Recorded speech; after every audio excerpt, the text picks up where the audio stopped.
ছাত্রছাত্রীরা আজকের ভিডিওতে আমরা রায়মার্টিন প্রশ্নবিচিত্রা ভলিউম 1 দ্বিতীয় পর্যায়ক্রমিক যে মূল্যায়ন পরীক্ষা ভৌতবিজ্ঞান সাবজেক্টের যে 14 নম্বর স্কুল সেই স্কুলের প্রশ্নপত্র উত্তরসহ সমাধান দেখে নেব। তো দেখতেই পাচ্ছ 14 নম্বর স্কুল হচ্ছে শিলিগুড়ি বয়েজ হাই স্কুল।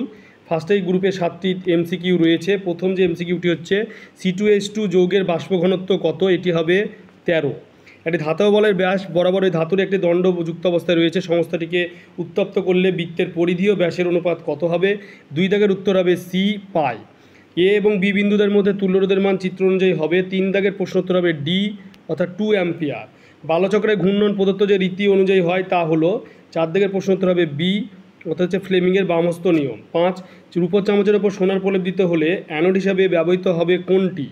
5 দাগের প্রশ্ন উত্তর হবে সি অর্থাৎ AU। তারপর রয়েছে 6 দাগে যে নিসলাবিকের সাহায্যে কোন গ্যাসটিকে শনাক্ত করা যায়? এটা হবে এ অর্থাৎ হচ্ছে NH3। তারপর 7 দাগে জার্মান সিলভার উপাদান কোনগুলি? এটা হচ্ছে ডি অর্থাৎ হচ্ছে CuZnNi। হয়ে গেল গ্রুপ এর 7টি এমসিকিউ।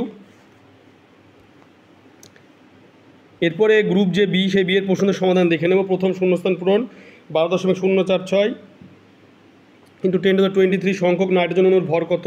এটা হবে 56 গ্রাম। তারপর 2.2 দাগে সত্য মিথ্যা প্রকৃত প্রসঙ্গনাঙ্ক তলে নিজস্ব ধর্ম, এটি হবে সত্য। তারপরে হচ্ছে 2.3 দাগে যে এসআইতে তাপ পরিবর্তনের একক, এসআইতে তাপ পরিবর্তনের যে একক সেটি হচ্ছে তোমার জুল, m⁻⁻1 k⁻⁻1 s⁻⁻1। তারপরে রয়েছে 2.4 দাগে শূন্যস্থান পূরণ 220 V 100 ওয়াট রেটিংযুক্ত একটা বৈদ্যুতিক বাল্বের রোধের মান কত? এটা হচ্ছে 484 ওহম। তারপরে হচ্ছে 2.5 দাগে কোন বাল্বে অত্যাধিক পরাবিদ্যুৎজনিত দূষণ ঘটে?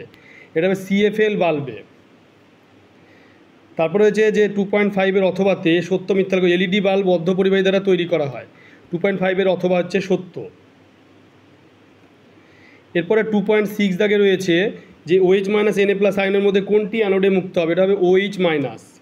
আর অ্যাসিডধর্মী তীব্র তড়িৎ বিশ্লেষক পদার্থের নাম হবে সালফিউরিক অ্যাসিড H2SO4। এবার 2.8 দাগে নাইট্রোজেন ঘটিত একটি জৈব সারের নাম সংকেত, এটা হবে ইউরিয়া NH2CO NH2। এরপরে 2.8 অথবা অনাদ্র CaCl2 অ্যামোনিয়াকে শোষণ করে যে মুক্ত যৌগ গঠন করে তার সংকেত লেখো, সেটা হবে CaCl2.88NH3 যুক্ত যৌগ গঠন করে। তারপরে যে 2.9 দাগে শূন্যস্থান পূরণ খাবার প্যাকিং করতে ড্যাশ ধাতুর ফয়েল ব্যবহার করা হয়, এটা হবে অ্যালুমিনিয়াম ধাতুর ফয়েল ব্যবহার করা হয়। 2.9 অথবাতে যে CuA সালফেট আকরিকের নাম, এটা হবে চালকোপাইরাইট। এরপরে আমরা গ্রুপ সি এর প্রশ্নোত্তরের সমাধান দেখে নেব। ডিসি অপেক্ষা এসি ব্যবহারের সুবিধাগুলি কী কী? সেটি হচ্ছে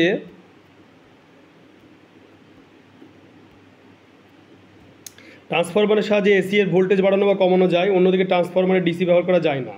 2 ভোল্টেজ বাড়িয়ে দ্রুতবর্তী স্থানে এসিকে পাঠালে বৈদ্যুতিক শক্তির ক্ষতি তুলনামূলকভাবে অনেক কম হয়। 3 একমুখী কারক ব্যবহার করে এসিকে খুব সহজেই ডিসিতে পরিণত করা যায়। 4 এসির উৎপাদন প্রেরণ বন্টন প্রভৃতি ডিসি এর তুলনায় কিন্তু কম খরচ সাপেক্ষ।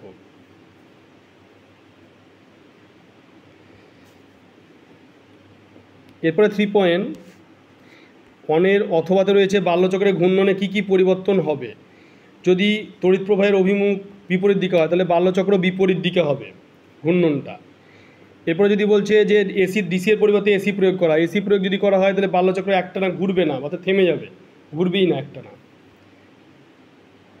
এরপরে 3.2 রয়েছে ওলিয়াম কি? ওলিয়ামটা কি জিনিস? ওলিয়ামটা হচ্ছে যে ধূম্রমান সালফিউরিক অ্যাসিড বা পাইরোসালফিউরিক অ্যাসিড হলে 100% বিশুদ্ধ সালফিউরিক অ্যাসিডের মধ্যে সালফার ট্রাইঅক্সাইডের মিশ্রণ ওলিয়ামটা। H2SO4 100% প্লাস SO3 সেখানে H2SO7, এটা হলো ওলিয়াম। এই মিশ্রণে যেহেতু শতভাগ সালফিউরিক অ্যাসিড থাকে তাই এর শক্তি বেশি হয়। আর ওলিয়ামের মধ্যে পানি যোগ করেই কিন্তু গাঢ় সালফিউরিক অ্যাসিড প্রস্তুত করা হয়।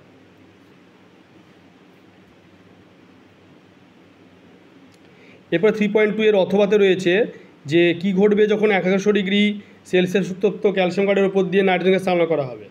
1100 ডিগ্রি উষ্ণতায় ক্যালসিয়াম কার্ডের উপর দিয়ে নাইট্রোজেন গ্যাস চালনা করলে ক্যালসিয়াম সায়ানামাইড ও কার্বন ডাই দূষণ মিশ্রণ তৈরি হয়, যেটা নাইট্রোলিম বলে।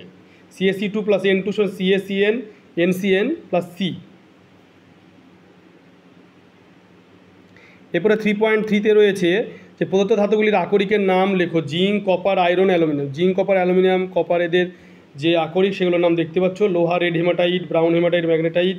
কপারের কপার পাইরাইটিস, কপার গ্ল্যান্স, চ্যালকোবাইট, জিঙ্কের হচ্ছে জিঙ্কব্লেন, জিঙ্কাইট, ক্যারামাইন।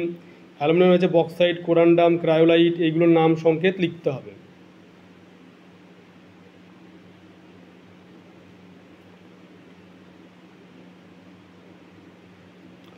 এরপরে 3.3 যে অথবাতে রয়েছে, লোহার মরচে পড়া প্রতিরোধের দুটি উপায় লেখো।